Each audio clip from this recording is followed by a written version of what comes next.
Mes chers amis, il est passé dans nos usages de lire beaucoup et les soirées d'hiver, quand elles ne sont pas occupées par cette pauvre télévision ou l'Internet, sont l'occasion pour un grand nombre de s'adonner à la lecture. Aujourd'hui, on voit tant de mauvais livres, tant de productions malsaines qu'il faut nécessairement prendre garde.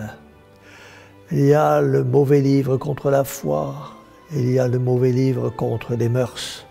Le plus souvent même, ils travaillent de concert et produisent les mêmes fruits de mort. Une compagnie dangereuse a de quoi toujours nous alarmer. Toutefois, lire un mauvais livre, c'est encore plus que de s'adonner à une compagnie dangereuse. Un ami perfide n'est pas toujours là.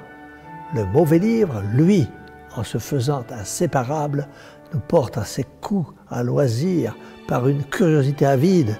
Il ramène à nos yeux 10 fois sur les mêmes lignes et les mêmes images séduisantes et corruptrices.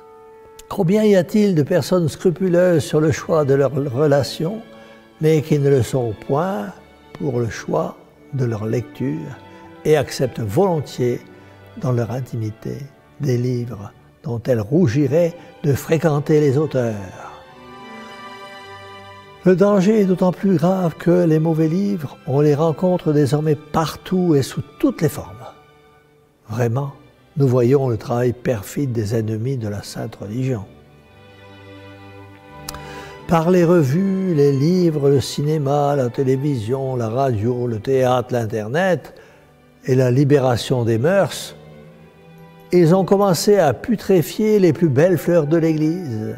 Ils ont endormi la société en prônant que le bien était un mal et que le mal était un bien.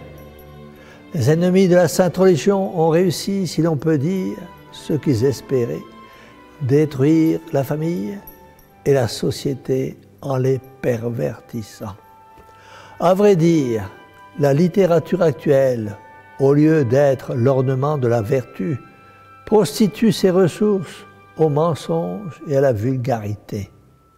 Le but de cette littérature est de mettre toute la morale en lambeaux et livrer au mépris public les vertus que l'Évangile recommande le plus formellement.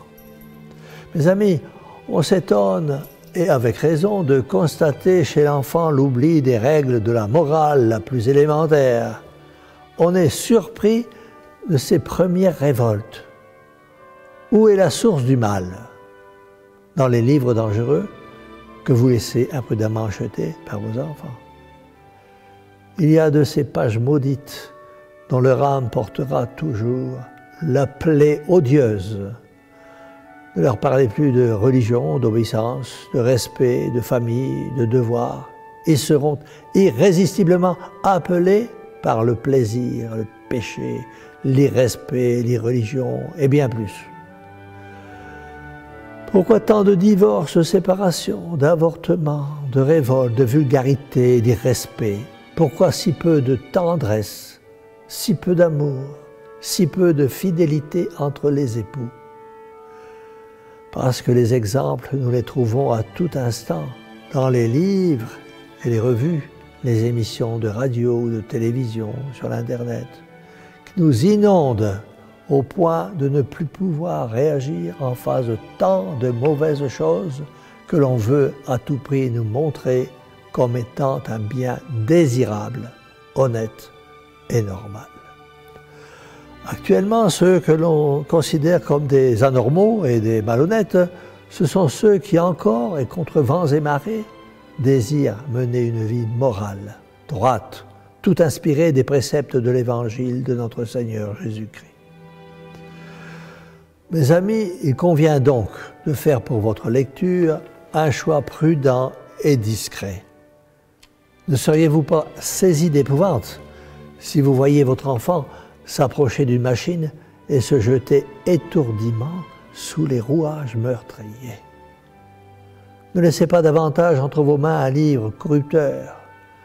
Pour votre compte personnel, dès la première ligne d'un livre ou d'un journal qui blesse vos oreilles, n'hésitez pas à l'abandonner. Agir autrement serait blesser votre conscience et offenser Dieu. Quels que soient les prétextes, ne jouez pas avec le feu des mauvaises lectures. Et si, par malheur, vous êtes déjà embourbé jusqu'au cou par les mauvais livres, invoquez Marie Immaculée, votre douce mère, qui malgré tout ne cesse de vous aimer. Elle est là, toute prête à vous secourir pour qu'enfin vous pensiez à votre salut éternel, tellement compromis par les mauvaises lectures. Et c'est pourquoi tous ensemble, disons de tout notre cœur, ô Marie, Mère au cœur douloureux et immaculé, sauvez-nous. Et que la bénédiction du Dieu Tout-Puissant, Père, Fils et Saint-Esprit, descende sur vous tous et y demeure à jamais. Ainsi soit.